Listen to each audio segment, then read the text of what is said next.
What is going on, everybody? Welcome back to Eric's house. This is Eric. Today we're talking Sonic the Hedgehog Part 3. I really enjoyed the first two Sonic the Hedgehog movies, going back to the original. That one I had a really good feeling about after they actually listened to the fans. If you remember, they showed us this atrocious Sonic the Hedgehog design in the original trailer. Fans freaked out, and the filmmaker said, "Oh, don't even worry, we're gonna fix this," and they did. And the new design was perfect. And then the movie came out. It's really entertaining. The second one I thought was even better. Now, these movies are not masterpieces. They're pretty funny, but not absolutely hilarious. Pretty intriguing, but, you know, video game movies. But honestly, video game movies have been so bad. This is probably the best video game franchise in existence. And yes, I did really enjoy the third one. It might be my favorite of all. And a big thing about it is there's so much focus on the video game characters, on Sonic, on Shadow, on Knuckles, and the humans play a more minor role, which is good.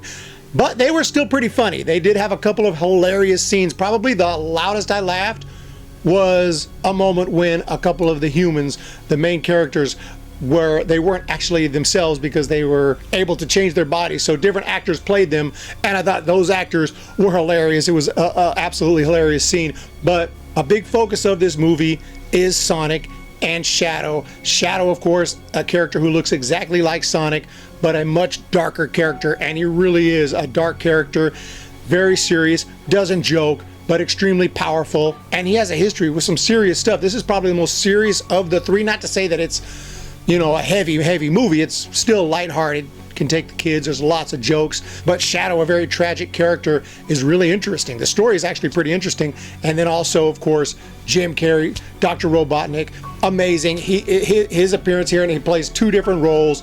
It's hilarious. He's absolutely fantastic. He really makes this movie in a big way, and it's so good that he came back to be in this third movie.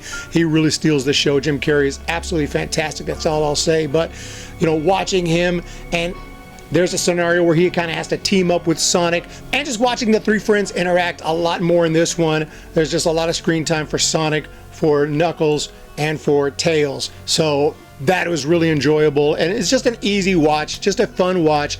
Not like I'm laughing every minute. It's not the funniest movie. The special effects are all really good though, and it's just a good fun movie to watch. It's not like I rewatch these. I've never rewatched the first two, but I feel like I would like to watch the entire trilogy now, because like I said, it's probably the best video game trilogy in existence. I'm trying to think, there's just, video game movies have been crap, and these are just really well done for the fans. I mean, I don't really have any complaints for what it is.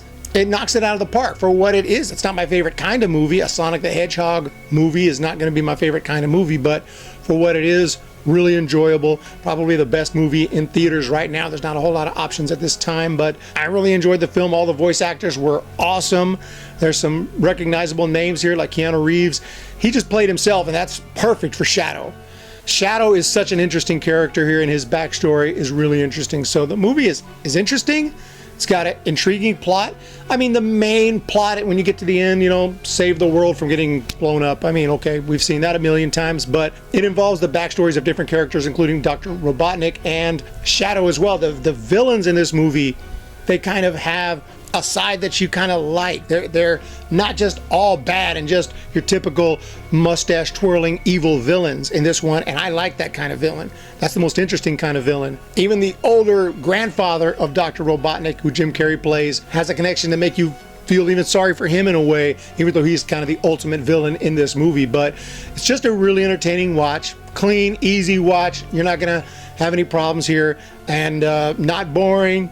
Funny enough, you know, I got a few laughs. A lot of the jokes aren't going to land. They're not all going to land, you know, for an adult especially. But by and large, I thought this was a great film. Maybe the best one in the franchise. I'd have to rewatch 2. I don't really remember that much about part 2, to be honest. And I only saw them once in theaters, and that was it. So, but I am hearing that they are going to be working on a 4th, and there's a good chance Jim Carrey will be back, and that would be amazing. So I'll look forward to that. But yeah, great film, highly recommended. Let me know what you guys thought about it. If you saw it in theaters, make sure to hit that thumbs up, hit that subscribe. We're going to be doing a lot of movie reviews. You can see I got the new background here. This is actually, it's not a new background, it's been here forever. It's my Blu-ray DVD collection. But just thought this is a nice place to talk about movies, so why don't I just shoot here?